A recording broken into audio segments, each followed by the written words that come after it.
اللهم صل على سيدنا محمد يا رب صل وسلم دائما ابدا على حبيبي. انسان کے سامنے آنسو بہانا بے عزتی کی بات ہے، استغنا کے خلاف. اپنی حاجت لوگوں کے سامنے بیان بولو نہ کی جائے. اگر آپ نے کر دی، آپ کسی کے سامنے رو دیے، اس کی نظر میں آپ کی عزت کیا ہو جائے گی؟ کم. مت رو، اپنے آنسو چھپاؤ لوگوں کے سامنے. ہمارے حضرت فرمایا کرتے تھے اپنی بیماریاں بھی چھپاؤ. کوئی بیماری ہے کس کے بیان کرو، بولو. لوگوں کا نہ گیت گاؤں، میرے یہ مسئلہ، میرے یہ مسئلہ، میرے گردے میں مسئلہ، میرے پھیپھڑے میں مسئلہ، میرے کسی کے سامنے بیٹھ جاؤ نا آج اپنے دکھ ایسے بیان کرے گا لپٹ کے رونے کا دل کرتا ہے اس سے ایسے، حالانکہ فٹ فاٹ ہوگا. میرے ساتھ یہ مسئلہ، میرے ساتھ یہ مسئلہ، میرے ساتھ یہ مسئلہ. بے بھائی تیرے ساتھ کوئی اچھا کام بھی قدرت نے کیا ہے؟ حضرت حکیم الامہ مولانا اشرف علی تھانوی رحمہ اللہ تعالیٰ کو حضرت ڈاکٹر عبدالحی صاحب رحمہ اللہ نے خط لکھا، مسئلے لکھے نا، حضرت یہ مسئلہ، یہ مسئلہ، یہ ٹینشن، یہ پریشانی، یہ پریشانی، یہ پریشانی، یہ پریشانی، آپ دعا فرمائیں. تو انہوں نے لکھا افسوس ساری ناشکری کی باتیں لکھی ہیں، شکر کا ایک جملہ بھی بولو نہیں لکھا. پہلے شیخ اس طرح کے ہوتے تھے کہ آپ کے اندر جو فالٹ ہے نا اس کی اصلاح کرتے تھے. اب بھی ہوتے ہیں، بہت سے لوگ اچھے ہیں، لیکن بہت سے ڈرامے بازی بھی آ گئی ہے اس میں. آج ایک آدمی نے مجھے بتایا کہ اچھا بھلا ایک رشتہ ہو رہا تھا میرا، تو لڑکی کے ابا جو ہیں ان کے کوئی شیخ، ان کے کوئی بزرگ ہیں. ان لڑکی کے ابا نے بزرگ سے پوچھا کہ میری بیٹی کے لیے فلاں کا رشتہ آ جائے. بزرگ نے استخارہ نکال کے منع کر دیا. یہ بھی ایک مبالغہ ہے، غلو ہے. اپنے بچوں کی شادی میں اپنے شیخ سے پوچھنے کی آپ کو ضرورت. دیکھو شیخ پیر و مرشد کا مطلب کیا ہوتا ہے؟ وہ آپ کو اللہ اللہ سکھائے، آپ کو دین کی باتیں سکھائے، آپ اس سے شریعت سیکھو، اللہ سے تعلق سیکھو. شادی بھی اپنی مرضی سے کرو. آپ ہر چیز میں شیخ سے پوچھا جا رہا ہے. تو بھائی وہ آپ کے گھر کے حالات آپ سے زیادہ نہیں جانتا. باپ جتنا اچھا بیٹی کے لیے فیصلہ کر سکتا ہے، ماں جتنا اچھا فیصلہ کر سکتی ہے، پیر و مرشد نہیں کر سکتا. پتہ نہیں کیا بنا لیا لوگوں نے پیر و مرشد کو. اپنی شادی بھی پیر صاحب جہاں کہیں گے وہاں ہوں گی، بچے کی شادی بھی پیر صاحب. وہ بھائی پیر ہے یہ تمہارا باپ ہے، یہ خدا ہے. یہ پیر صاحب اللہ اللہ سیکھنے کے لیے ان کو بولیں بس اللہ اللہ سکھائیں، ٹھیک ہے نا. اس کے علاوہ مجھ سے لوگ آ کے، بہت سے عقیدت مند لوگ ہیں مجھ سے آ کے پوچھ رہے ہوتے ہیں میری بچی کا یہ مسئلہ وہاں کر دوں. میں کہتا نہ میں آپ کی بچی کو جانتا ہوں، نہ میں اس کمبخت کو جانتا ہوں معذرت کے ساتھ جس سے آپ کی بچی کی شادی. میں کہاں مشورہ دوں گا؟ خود فیصلہ کرو بھائی. تو اتنا زیادہ اپنے گھروں میں یہ جو پیر و مرشد ٹائپ کی چیزیں ہیں، جو اور ایک نمبر پیر ہوگا نا وہ یہی مشورہ دے گا، کہے گا بھائی اللہ اللہ سیکھو، مجھے کیا پتا کہ آپ نے کہاں شادی کرنی ہے کہاں نہیں کرنی ہے. تو آپ کا گھریلو معاملہ ہے. طلاقیں دے رہے ہیں پیر سے پوچھ کے. طلاقیں کس سے پوچھ کے دے رہے ہیں؟ پیر و مرشد سے پوچھ کے. تو کہاں سے کہاں بات چلی جاتی ہے. تو میں یہ عرض کر رہا تھا، دیکھو مخلوق کے سامنے رونا، رو لیتا ہے انسان، کبھی پریشان ہوتا ہے تو رو لیتا ہے. ہر ایک میں توکل برداشت ایک جیسی نہیں ہوتی، لیکن اللہ کو مخلوق کے سامنے رونا پسند بولو نہیں ہے. میری عادت ہے میں اپنے بھی کچھ معمولات کبھی کبھار بتا دیتا ہوں.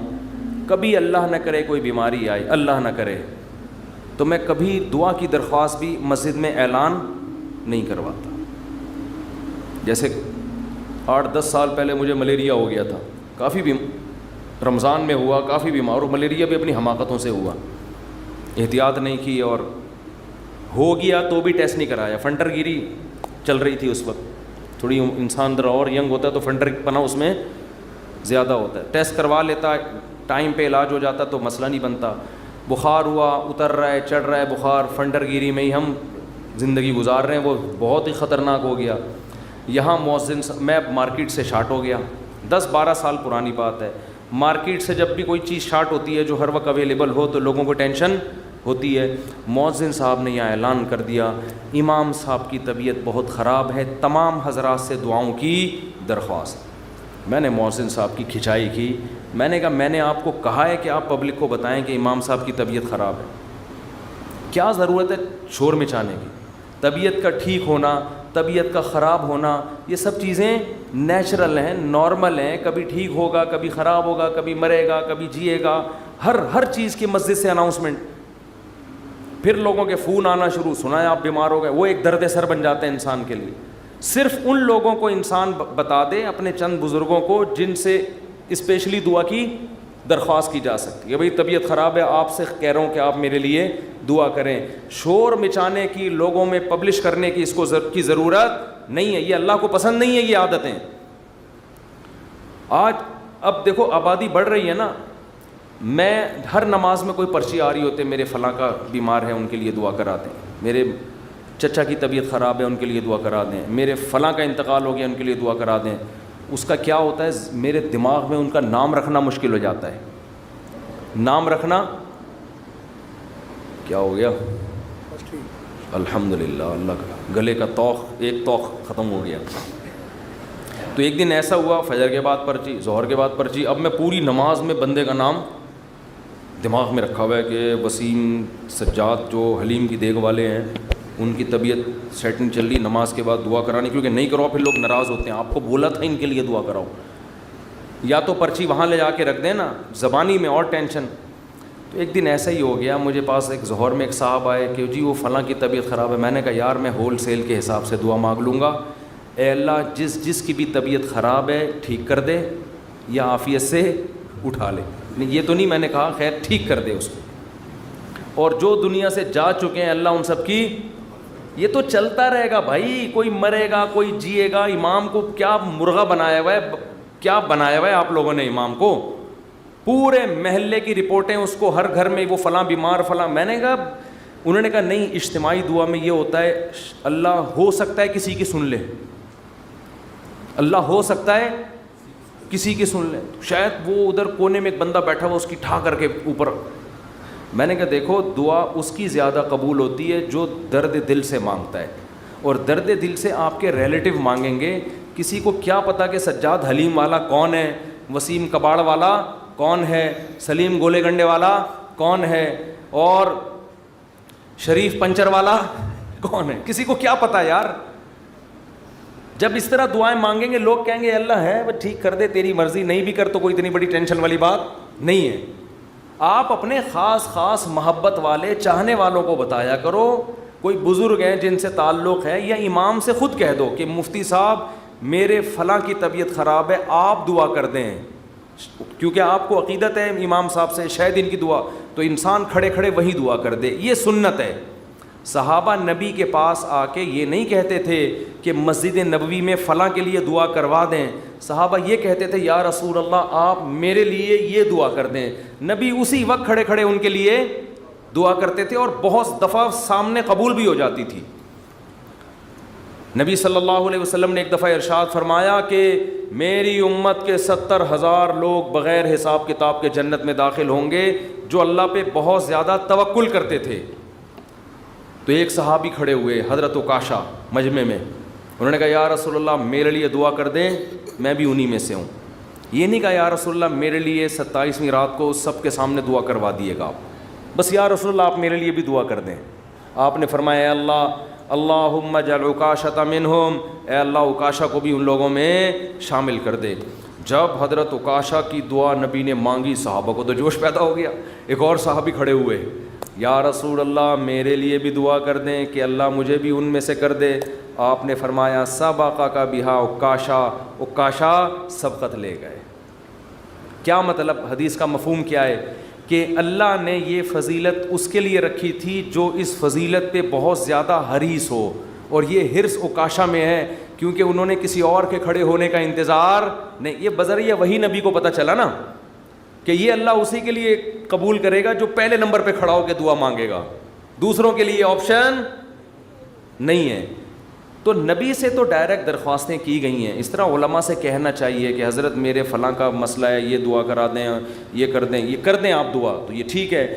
لیکن اجتماعی پرچیاں دے دے کے دعائیں کبھی کبھار ٹھیک ہے, اس کا معمول بنانا ٹھیک نہیں ہے. اپنے غم کو کس کے سامنے بیان کریں, اللہ کے سامنے اس کو پبلش کرنا، آج فلاں کے ساتھ یہ مسئلہ مجھے اچھا نہیں لگتا، کبھی ذرا سی طبیعت خراب ہوئی، وہ ملیریا ہو گیا تھا، تو یہاں پھر دعائیں شروع، مفتی صاحب بیمار، ابے بھائی اللہ کے سامنے بیان کرو، کیوں پبلک؟ پھر تبلیغ ترس کھا رہی ہے، اچھا نہیں لگتا کہ کوئی آپ پہ آ کے ترس کھائے، بیچارہ کہے آپ کو، لوگ کہیں گے مفتی صاحب بیچارے، مجھے تو اچھا نہیں لگتا بھائی، مجھے آ کے کوئی کیا کہے، بولو بیچارہ، بھائی ہم تو بیچارے نہیں، ہم اللہ کے سامنے بیچارے ہیں، آپ کے سامنے فنٹر ہیں ہم، ایسے ہی رہو، تو کون ہے اور کیا تو ہوتا کون ہے ہمیں بیچارہ ہے۔ ایک شاعر کا شعر ہے بڑا زبردست، اللہ بچا کے رکھے، استغنا کے ساتھ ہی رکھے، لیکن لوگوں کے سامنے کمزوری ظاہر کرنا، ہمارے فرماتے کوئی دوا بھی کھاتے ہو نا لوگوں سے چھپ کے کھایا کرو، کوئی بھی دوا کھا رہے ہو لوگ اپنی بیماری لوگوں کے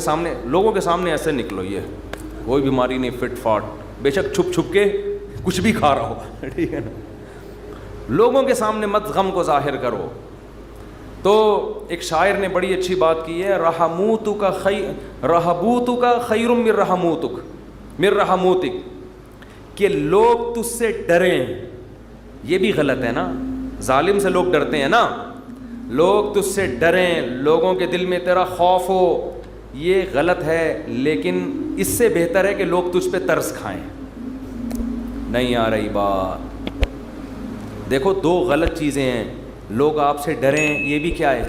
غلط، یہ تو ظالم ہونے کی علامت ہے نا، ظلم کر رہے ہو آپ، لوگوں کو ڈرا رہے ہو، لیکن اس نے کہا یہ غلط ہے مگر اتنا نہیں جتنا یہ غلط ہے کہ لوگ آپ پہ ترس کھائیں، یہ زیادہ غلط ہے، یہ آپ کے کمزور ہونے کی، یہ آپ کے بے عزت ہونے کی دلیل ہے۔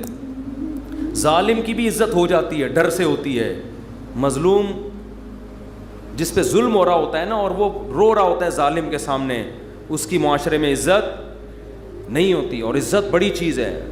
تو ہاں ہر ایک کو ایک ہی لاٹھی سے نہیں ہانکنا چاہیے، ایک حد تک لوگ برداشت کرتے ہیں، اس کے بعد انسان کے حوصلے پست ہو جاتے ہیں، تو اس لیے ان چیزوں کا معمول ختم کریں، لوگوں کے سامنے مت بتائے کریں یہ ہو گیا فلان ہو گیا، اللہ کے سامنے روئے انسان، اللہ کے سامنے اپنی حاجت۔ تو لوگوں کے سامنے اپنا غم بیان کر کے رونے سے عزت بڑھتی ہے یا کم ہوتی ہے؟ کم۔ اللہ کے سامنے رونے سے، اپنا غم بیان کرنے سے عزت کم نہیں ہوتی، بلکہ اللہ کی نظر میں عزت بڑھ جاتی ہے۔ ہمارا معاملہ الٹا ہے، پبلک کے سامنے روتے ہیں اور اللہ کے سامنے روتے ہوئے ہمیں شرم آتی ہے۔ میں نے دیکھا لوگ دعا میں منہ پہ ہاتھ رکھ لیتے ہیں، اگر ان کو کبھی رونا بھی آ رہا ہو، بھائی کھلے عام رو، کوئی مسئلہ نہیں ہے، یہ اللہ کے سامنے رو رہے ہو۔ ہاں لوگوں کو دکھانے کے لیے مت رو، آج کل ٹیلی ویژن میں اس قسم کی چیزیں بھی موجود ہیں، پروگرام چل رہے ہوتے ہیں رونے کے، اشتہار لگے ہوتے ہیں ہمارے ہاں، رو رو کے دعائیں مانگی جائیں گی۔ آدمی حیران ہوتا ہے، تم نے پہلے سے ہی اشتہار لگا دیا اور بالفرض تمہیں رونا نہیں آیا تو پبلک کہے گی تم نے اعلان تو یہ کیا تھا رو رو کے دعائیں مانگی جائیں گی، کم بخت رو کیوں نہیں رہا ہے اب تو یہ ناٹک اور یہ ڈرامے اللہ کو پسند نہیں ہے۔ اور کمال کی بات یہ ہے کہ ہمارے نبی نے فرمایا اللہ سے رو کے دعا مانگو، رونا نہ آئے تو ٹینشن کی بات نہیں ہے، رونے والی صورت بنا لو، انداز رونے والا ہو، اسٹائل رونے والا ہو، جیسے بھکاری مانگ رہے ہوتے ہیں۔ دیکھو رونا نہ آئے اور انداز رونے والا بنا لے، یہ رونے سے بھی زیادہ بہتر ہے، کیونکہ اللہ کہتا ہے کہ اس کے بس میں جو ہے وہ اس نے چھوڑا نہیں ہے، کیونکہ جب رونا آتا ہے تو دعا میں دل لگتا ہے، رونا نہیں آتا تو دعا میں دل نہیں لگتا، پھر بھی انسان مانگتا ہے، یہ ادا اللہ کو زیادہ پسند ہے۔ بہت مشکل ہے بات سمجھانا، بہت۔ آج کل لوگ کہتے ہیں نا عبادت میں دل ہی نہیں لگ رہا، ارے عبادت میں دل لگے گا تو وہ تو مزہ آئے گا نا عبادت میں۔ کمال تو جب ہے جب دل نہ لگے پھر بھی کرو عبادت، پھر بھی عبادت کرے انسان۔ تو اللہ کے سامنے روتے ہوئے شرم محسوس بولو نہیں کرنی، جیسے اذان کہتے ہوئے شرم نہیں آنی چاہیے۔ سفر میں جب ہم جاتے ہیں نا، بعض دفعہ ٹرین جنگل سے گزر رہی ہوتی ہے، علماء کہتے ہیں کہ اگر ایسی جگہ نماز پڑھنی ہے جہاں قریب میں کوئی محلہ نہیں ہے، اذان نہیں ہوئی ہے، تو فرض نماز کے لیے پھر آپ کو کیا اذان کہنی ہے، وہاں اذان پڑھنی ہے۔ اب میں نے وہاں نمازیوں کو بھی دیکھا، ان کو اذان دیتے ہوئے شرم آ رہی ہوتی ہے۔ ٹرین میں اذان دیتے ہوئے لوگ کیا کہیں گے؟ ملا، لوگ کیا کہیں گے؟ ملا کہیں گے۔ ابے یہ تو پورا ملا نکلا۔ ہمارے محلے میں ایک صاحب کا رشتہ ٹوٹا اسی چکر میں، اچھا بھلا نوجوان، فٹ فاٹ، کھاتا پیتا، خوبصورت آدمی، اس کے لڑکی والے آ گئے گھر میں منگنی کرنے کے لیے، اتنے میں اذان کی، لڑکا گھر میں نہیں تھا، اذان کی آواز آئی. اب لڑکے والوں نے فخر سے بتایا کہ پتہ ہے ہمارا بیٹا اذان دے رہا ہے، یہ جو اذان ہے نا یہ ہمارا بیٹا دے رہا ہے. لڑکی والوں نے کہا ابے یہ تو ملا نکلا، یہ کیا نکلا؟ یہ سچا واقعہ بتا رہا ہوں. اس بیس پہ انہوں نے رشتہ توڑ دیا. تو کل قیامت میں پتہ چلے گا بھائی، اللہ کہے گا جاؤ ان لبرل لوگوں کے ساتھ اسی جہنم کی آگ میں جاؤ. وَإِذَا نَادَيْتُمْ إِلَى الصَّلَاةِ اتَّخَذُوهَا هُزُوًا وَلَعِبًا. قرآن کہتا ہے جب تم اذان دیتے ہو تو یہود و نصارہ اس اذان کا مذاق اڑاتے ہیں. تو اللہ کا نام آسمانوں میں بلند کرتے ہوئے ہمیں شرم محسوس نہیں کرنی چاہیے. اس لیے کبھی جنگل میں، ٹرین میں، جہاں ٹرین اگر اسٹیشن پہ ہے تو اذان کی ضرورت نہیں ہے، لیکن اگر جنگل میں ہے اور آپ نے فرض نماز پڑھنی ہے تو ایسے ٹرخانے والے طریقے سے نماز نہ پڑھا کرو، بلکہ پراپر طریقے سے کھڑے ہو کر قبلہ تلاش کرو کدھر ہے، پراپر طریقے سے اذان دو. اس میں اگر شرم آ رہی ہے تو اور زیادہ دو، ٹھیک ہے نا. اللہ کو بتاؤ کہ اللہ ان کمبختوں کو نماز چھوڑتے ہوئے شرم نہیں آ رہی تو مجھے تیرا نام بلند کرتے ہوئے شرم کیوں آئے گی. اذان بہت بڑی عبادت ہے، اللہ کی کبریائی آسمانوں میں بلند ہوتی ہے. اور ایک بات اذان پہ آئی ہے تو یہ بھی بتا دوں، اذانیں بہت لمبی کھینچنا یہ سنت نہیں ہے. آج کل اذان شروع ہوتی ہے اللہ، وہ اتنا کھینچتا ہے اذان کو، اتنا کھینچتا ہے، یہ مد کہیں بھی ثابت نہیں ہے اذان میں. دیکھو اللہ اکبر میں جو الف کی مقدار ہے نا، اللہ، یہ اللہ ہی ہے بس، اللہ نہیں ہے کہیں بھی. تجوید کی روح سے ادھر مد بنتا ہی نہیں ہے. ہاں جب آپ کہتے ہیں حی علی الصلاح تو یہاں مد ہے، صلاح کو کھینچ سکتے ہیں، حی کو نہیں کھینچ سکتے. حی علی الصلاح، لوگ کیا کریں حی علی الصلاح، عجیب عجیب اذانیں ہو رہی ہیں. ایک دفعہ ہم کہیں گئے نماز پڑھنے کے لیے تو اذان جب شروع ہوئی نا تو وہ کہنے لگے ایسے اسٹائل میں اذان کے، میں ابھی بتاؤں گا تو پھر وہ میم بن جائے گی اس پہ. تو بس وہ خود ہی سوچ لیں. ہم لڑکے بیٹھے تھے، ہم کو ہنسی آنے لگی. ہم نے کہا یہ کیا کر رہا ہے، پتہ نہیں اذان دے رہا ہے کیا کر رہا ہے. ایک امام نماز پڑھا رہے تھے، السلام، پوری نماز صحیح پڑھائی. جب وہ سلام پھرنے لگے تو السلام علیکم ورحمۃ اللہ. ہم نے کہا یار اچھا بھلا السلام علیکم ورحمۃ اللہ پڑھ رہے تھے، السلام علیکم ورحمۃ اللہ کر کے ادھر گھما. عجیب، نہ قرآن سیکھتے ہیں نہ اذان سیکھتے ہیں. جس کو کھڑا کر دو لے جا کے بس وہ شروع کر دیتا ہے. ایک امام کے پیچھے ہم نے نماز پڑھی دیہات میں، وہ پوری سورہ فاتحہ غلط پڑھ رہے تھے لیکن ان کو توئیں پڑھنا آتا تھا. بس انہوں نے نورانی قاعدے میں توئیں کا لفظ اچھی طرح سیکھ لیا تھا. تو ہوتا ہے، یہ تا نہیں ہوتا. باقی کچھ سیکھا نہیں انہوں نے. اب وہ نماز پڑھا الحمدللہ رب العالمین، حمدو کو پڑھ رہے ہیں حمدو، ہم نے برداشت کر لیا. اہدنا الصراط، صاد نہیں نکل رہے، لیکن جہاں تو آئے گی نا کہتے ہیں اہدنا الصراط المستقیم. ٹھیک، ہم کہہ رہے یار پورا غلط پڑھ رہے ہوتے ہیں لیکن جہاں توئیں آتی ہے ایک دم. تو یہ چیزیں سیکھنے کی ہیں بھائی. اتنا موٹا موٹا قرآن یا موٹی موٹی اذان ہر مسلمان کے لیے سیکھنا ضروری ہے. تو اذانوں کو بہت زیادہ کھینچا نہ کریں.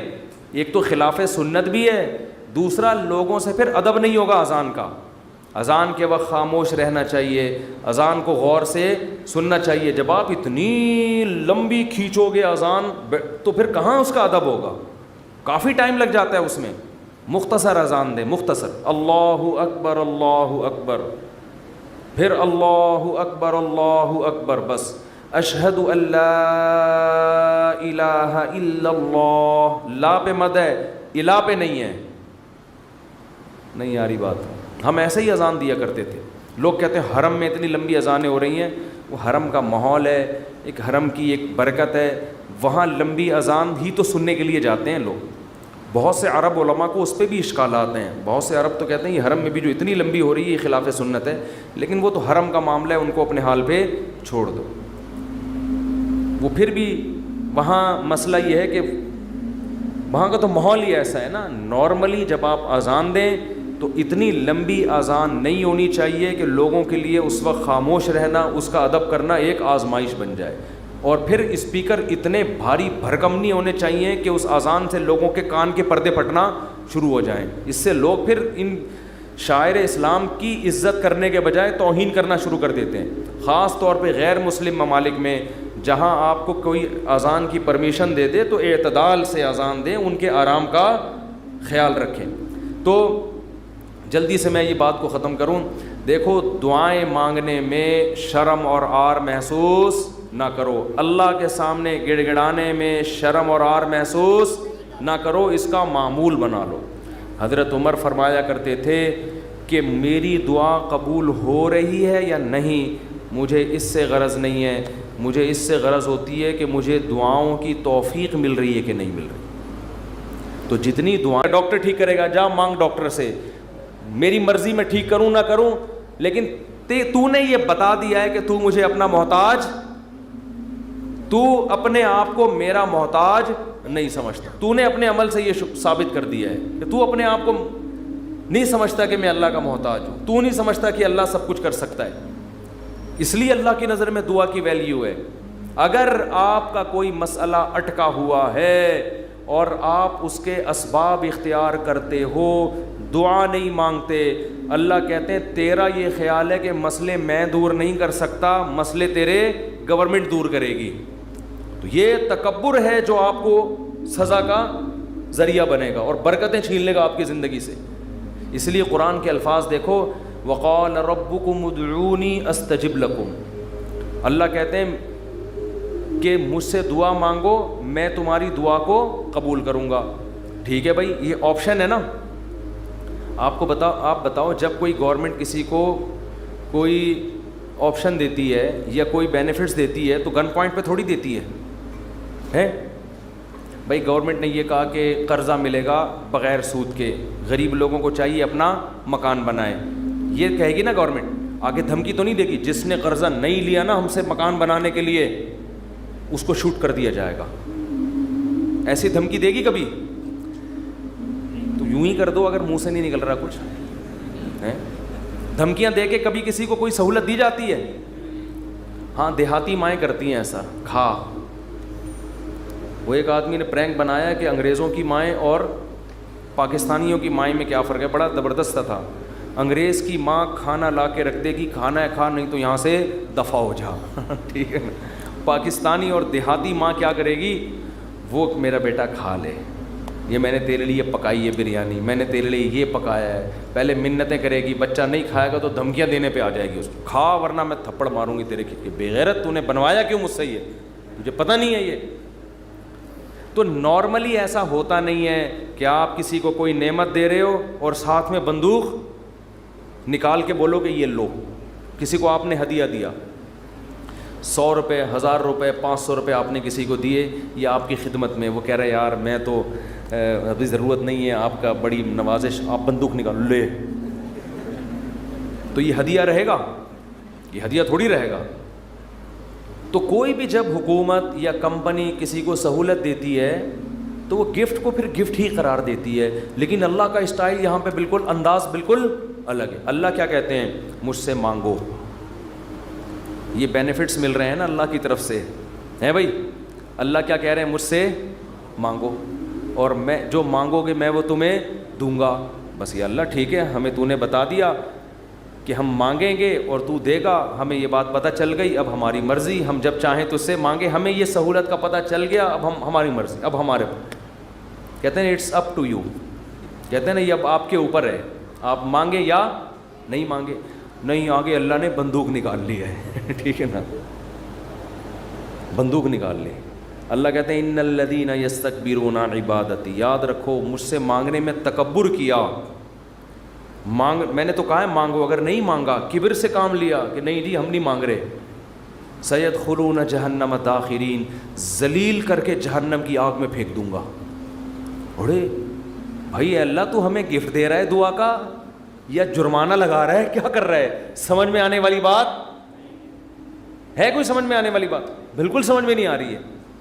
یہی وجہ ہے کہ قرآن میں اور مقام پہ جب اللہ نے کہا نا میری یہ نعمتیں کھاؤ, تو پھر یہ نہیں کہا نہیں کھاؤ گے تو یوں کر دوں گا, یہ نہیں کہا. اللہ نے قرآن میں کہا کلو وشربو, کھاؤ اور پیو, حد سے تجاوز نہ کرو. یہ نہیں کہا اگر نہیں کھایا نا تو جہنم میں پھینک دوں گا, یہ کہا قرآن نے. کیا ہو گیا بھائی؟ اللہ نے کہا فن کے ہو, نکاح کرو, یہ نہیں کہا نہیں کیا نا جہنم میں پھینک دوں گا میں. بشرطے کہ گناہ سے بچے انسان, گناہ کرو گے پھر تو جاؤ گے جہنم میں. لیکن جو بھی اللہ نے نعمتیں دی ہیں ان کو بندوق کی نوک سے نہیں اللہ نے کہا, کیونکہ وہ نعمت پھر نعمت رہتی نہیں ہے, وہ نعمت تھوڑی رہتی ہے پھر وہ. لیکن یہاں اللہ کیا کہہ رہے ہیں, مجھ سے مانگو میں تمہیں دوں گا. ہم خوش ہو گئے, زبردست اللہ کی طرف سے انعام مل گیا, ٹھیک ہے جب سہولت سے ٹائم ملے گا تو مانگ لیں گے, موڈ ہوگا. اور نہیں بھی مانگا تو اللہ نے بس ایک آپشن دیا ہے کہ مانگو گے تو ملے گا. لیکن اللہ نے کیا کیا, انداز دیکھو, کہا کہ اگر نہیں مانگا تو جہنم میں ذلیل کر کے داخل کر دوں گا. سوال پیدا ہوتا ہے اللہ یہ تو گفٹ دے رہا ہے یا ہمیں ڈرا رہا ہے, آزمائش میں ڈال رہا ہے؟ اللہ کہتے ہیں گفٹ بھی دے رہا ہوں لیکن یہ بہت بڑی آزمائش بھی ہے. کیونکہ اگر کوئی بہت بڑا سیٹ آپ کو ایک خالی چیک دے اور کہے اس پہ پیسے لکھو اور سائن کر دو, اور آپ اس چیک کو اٹھا کے اس کے سامنے ڈسٹ بن میں ڈال دو, اس کا مطلب آپ کا یہ نہیں ہے کہ آپ کو پیسوں کی ضرورت نہیں ہے, آپ کا سیٹ کے بارے میں خیال ہے کہ اس نے جھوٹا چیک دیا ہے, یہ جھوٹ بول رہا ہے, ورنہ کبھی آپ اس کو ڈسٹ بن میں اٹھا کے نہیں پھینکتے. بہت مشکل ہے بات سمجھانا, بہت مشکل. آپ غریب ہیں, کھانے کو روٹی نہیں ہے, ایک سیٹھ نے آ کے آپ کو ایک سونے کی ڈلی پکڑا دی, کہا لے موج کر, یہ کروڑوں روپے کی ہے. آپ نے اٹھا کے اس کو آپ نے کہا آپ نے اچھی آفر کی مجھے, بہت اچھا تحفہ ہے, بہت خوشی ہوئی, اب آپ جا سکتے ہیں. بیگم سے کہا اس کو کچرے میں پھینک دو. سیٹھ کو پتہ چلے گا نا تو وہ کہے گا بیٹا تو اتنا بڑا سیٹ تو ہے نہیں کہ تجھے اس کی ضرورت نہ ہو, یہ تو میں جانتا ہوں, کھانے کو تیرے پاس روٹی نہیں ہے, یہ جو تو نے اس کو ڈسٹ بن میں پھینکا ہے نا یہ اس کی علامت ہے تو مجھے جھوٹا سمجھتا ہے کہ میں نے تجھے جو سونے کی ڈلی دی ہے وہ سونے کی نہیں ہے, اس پہ سونے کا پانی چڑھا ہوا ہے. تو یہ کس کے جھوٹ بولنے, یہ اصل میں تم میرے اوپر الزام لگا رہے ہیں. اللہ کہتے ہیں مانگو. اللہ کو پتہ ہے کہ ہم سب محتاج ہیں, ہمارے درجنوں مسائل ہیں, ایسا دنیا میں کوئی نہیں ہے جس کے سارے مسئلے حل ہو گئے. مسئلہ حل ہوتا ہے تو 20 مسئلے پیدا کر کے حل ہوتا ہے وہ.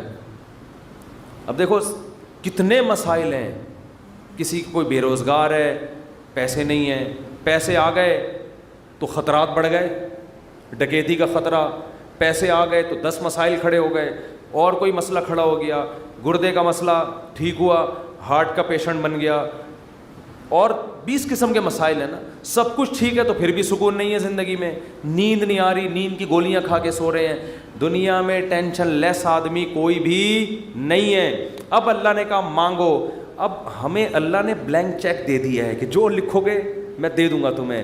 آپ نے اللہ کی اس آپشن کو, اللہ کی اس نعمت کو اٹھا کے ڈسٹ بن میں پھینک دیا. آپ ہر ایک کے در پہ جا کے اپنی حاجتیں بیان کرتے ہو, کبھی تھانے میں پہنچے ہوئے ہوتے ہو, کبھی ڈی سی آفس پہنچے ہوئے ہوتے ہو, کبھی ڈی ایس پی کے پاس پہنچے ہوئے ہوتے ہو, کبھی وزیر اعظم سے رابطے کی کوشش میں, کبھی مسجد کے امام سے آ کے کہہ رہے ہوتے چڑیل آ گئی ہے, کوئی دم درود کر کے اس کو بھگا دو گھر سے. 10 قسم کے, لیکن اللہ کا دروازہ کھٹکھٹانے کے لیے تیار نہیں ہو تو یہ اس کی علامت نہیں ہے کہ آپ کے مسائل حل ہو گئے. یہ اس کی علامت ہے کہ آپ نے اللہ کی آفر کو ہلکا سمجھا ہے, اللہ کو معاذ اللہ آپ نے جھوٹا سمجھا ہے, اللہ کو معاذ اللہ آپ نے اس کے بیان کو سیاسی بیان سمجھا ہے. لیکن جو ایمان والے لوگ ہیں وہ اللہ کی اس آفر سے فائدہ اٹھاتے ہیں. کتابوں میں لکھا ہے کہ یعقوب علیہ السلام کے بیٹے جب ان سے بچھڑے تھے اتنی اللہ سے دعائیں مانگی کہ ان کے گھٹنے سجدے میں گر گر کے دعائیں مانگ مانگ کے ان کے گھٹنوں اور بازوؤں پہ نشان پڑ گئے تھے. وہ انبیاء بہت دعائیں مانگتے ہیں, ہر بات میں دعا, ہر بات میں دعا. قرآن کہتا ہے مجاہدین جو میدان جنگ میں لڑائی کے لیے اترتے ہیں وہ کیا دعا مانگتے تھے؟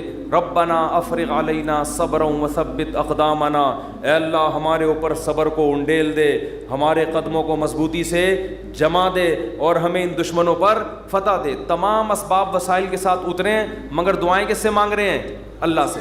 بدر میں دیکھو اللہ نے ہمارے نبی سے وعدہ کیا تھا مدد کروں گا، لیکن صحابہ کہتے ہیں نبی پوری رات مصلے پہ سردے میں روتے رہے ہیں، اللہ سے مدد کی دعائیں مانگتے رہے ہیں، حالانکہ اللہ نے تو مدد کا وعدہ کیا ہے، پھر بھی مانگ رہے ہیں اے اللہ اگر یہ 313 شہید ہو گئے تو تیری دنیا میں عبادت کرنے والا کوئی بھی نہیں ہوگا۔ اللہ کو واسطے بھی دے رہے ہیں، جہاں پیغمبروں کے ساتھ کوئی زکریا علیہ السلام کی اولاد نہیں، اللہ سے اولاد مانگ رہے، پوری زندگی اسی میں گزر گئی، بڑھاپے میں جا کے اولاد ملی ہے۔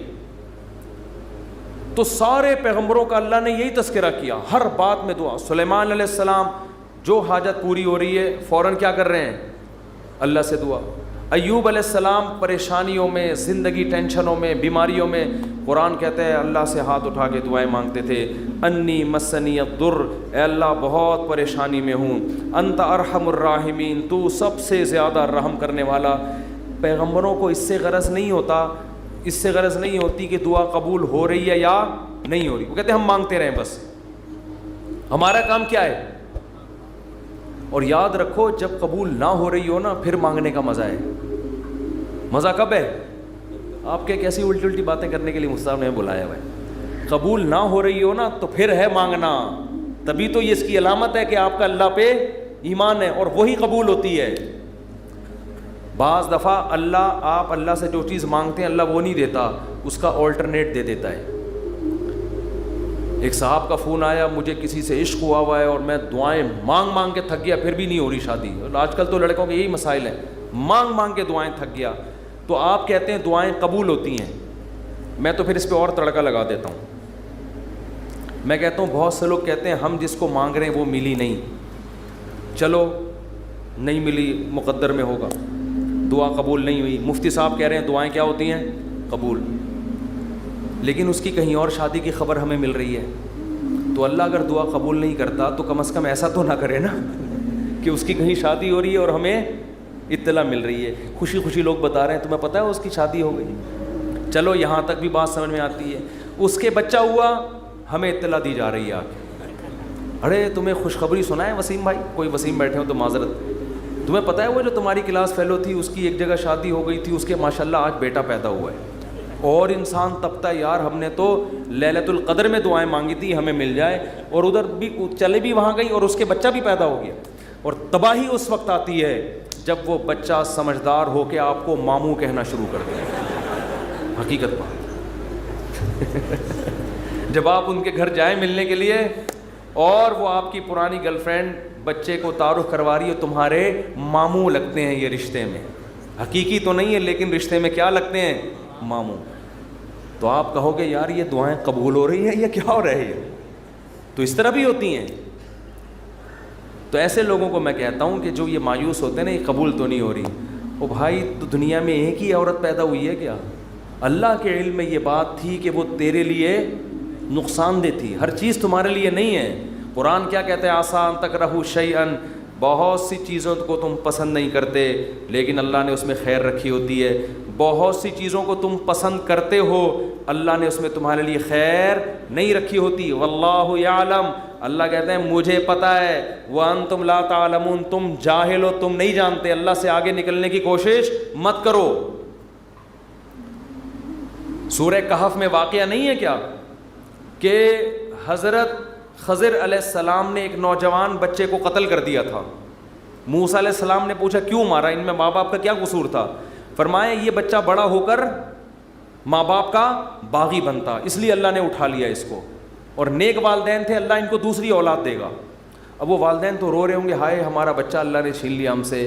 بھئی اللہ کے علم میں یہ بات ہے کہ اس کے کا نعم البدل اللہ تمہیں عطا کرے گا اور وہ ایسا ہوگا جو تمہاری خدمت کرے گا۔ تو ہمیں نہیں پتا، کچھوں کے اولاد نہیں ہوتی وہ پریشان ہے ہو کیوں نہیں رہی، اسی میں خیر ہے، کیا بھروسہ کوئی اولاد ہو اور وہ آپ ہی کا سر بجانا شروع کر دے۔ وہ آپ جو جیسا چل رہا ہے اللہ سے اچھی امید رکھو، اے اللہ میرے ساتھ یہی ٹھیک، سر پہ بال اگائیں ٹھیک ہیں، نہیں یوں بولا کرو مجھ پہ ٹنڈ سوٹ کرتی ہے اس لیے اللہ مجھے بال نہیں دے رہا۔ بہت سے لوگوں کا یہ مسئلہ ہے بال ہی نہیں اگ رہے، مالشیں کر کر کے، زیتون کی مالشیں، یہ آملہ کھا لیا انہوں نے، لگانے کے بجائے نا کھانا شروع کر دیا انہوں نے نہیں اگ رہے ہیں۔ ایسے لوگ ایسے گنجے دنیا میں موجود ہیں۔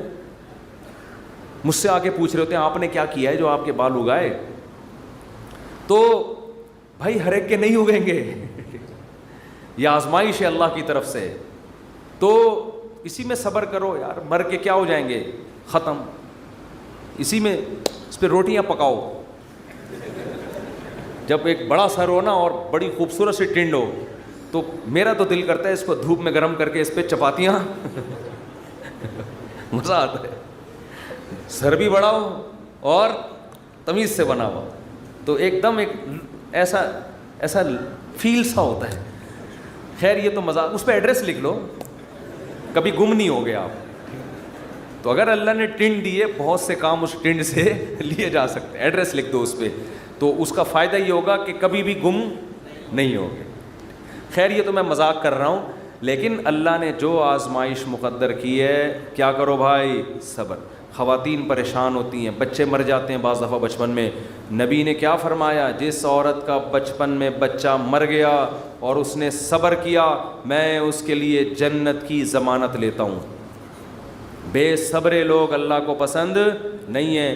ہم نے اپنے بچپن میں ایسی عورتیں بھی دیکھی ہیں, جوان بیٹا مر گیا, آنسو نکل رہے ہیں ان کے, میں نے خود اپنی آنکھوں سے دیکھا, آنسو نکل رہے ہیں ماں کے, لیکن اللہ سے کہہ رہی ہے اے اللہ یہ آنسو میرے اختیار میں نہیں ہے اس لیے رو رہی ہوں, کہیں تو مجھے بے صبرے لوگوں میں شامل نہ کر لینا. میں نے ایسی عورتیں دیکھی ہیں بچپن میں, جوان بیٹا مرا ہوا ہے اور ماں رو کے کیا کہہ رہی ہے, اللہ یہ میرے اختیار میں نہیں ہے اس لیے رو رہی ہوں. دیکھو ایسی عورتیں ہوا کرتی تھیں. اب تو چیخنا, چلانا, واویلا کرنا, شور شرابہ, گھروں میں چیزیں اٹھا کے پھینکنا, اس کو سمجھتے ہیں بڑا نیک آدمی ہے یہ دن. تو صبر کرنے والے پسند ہیں. مانگتے رہو مانگتے رہو مانگتے رہو, اس چکر میں مت پڑو کہ کون سی قبول ہو رہی ہے کون سی نہیں ہو رہی. ہر چیز اللہ سے مانگے. نبی نے فرمایا جوتے کا تسمہ بھی ٹوٹ جائے تو کس سے مانگو, اللہ سے. اس کا مفہوم پتہ ہے کیا ہے, مطلب یہ کہ لوگوں سے مت مانگو, لوگوں سے مت مانگو. ہر حاجت کس کے سامنے پیش کرنی ہے, اللہ سے. پھر قبول ہو جائے ٹھیک ہے, نہیں ہے تو زیادہ ٹھیک ہے.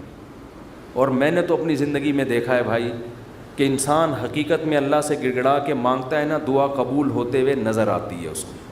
دیکھو دعا کی حیثیت کیا ہے کہ آپ نے اللہ کے دفتر میں اپنی فائل جمع کرا دی, تسلی ہو گئی, آپ کا کام اب ہو جائے گا, اب آپ ٹینشن نہ لیں. لوگ کہتے ہیں نا گورنمنٹ کے ادارے میں, بھائی ہم نے فائل جمع کرا دی ہے, اب ہمارے بس میں جو تھا وہ ہو گیا, اب یہ پروسیس سے گزرے گی, جو بھی آپ کا پلاٹ آپ کے نام ہونا ہے, گاڑی آپ کے نام ہونی ہے, گھر پہ آپ کو میسج آ جائے گا. اب تمیز سے بیٹھ جاؤ, بار بار جا کے وہاں پوچھتے نہیں رہو فون کر کے, سر میرا کام ہو گیا, سر میرا کام ہو گیا. بھائی فائل, پیشنٹ آپ ہاسپٹل میں, اچھے ہاسپٹل میں اگر آپ داخل کرا دیتے ہو, آپ کہتے ہو وہ بندہ سیو ہے, اب یہ ڈاکٹروں کے حوالے میں نے کر دیا, اب آپ تسلی سے.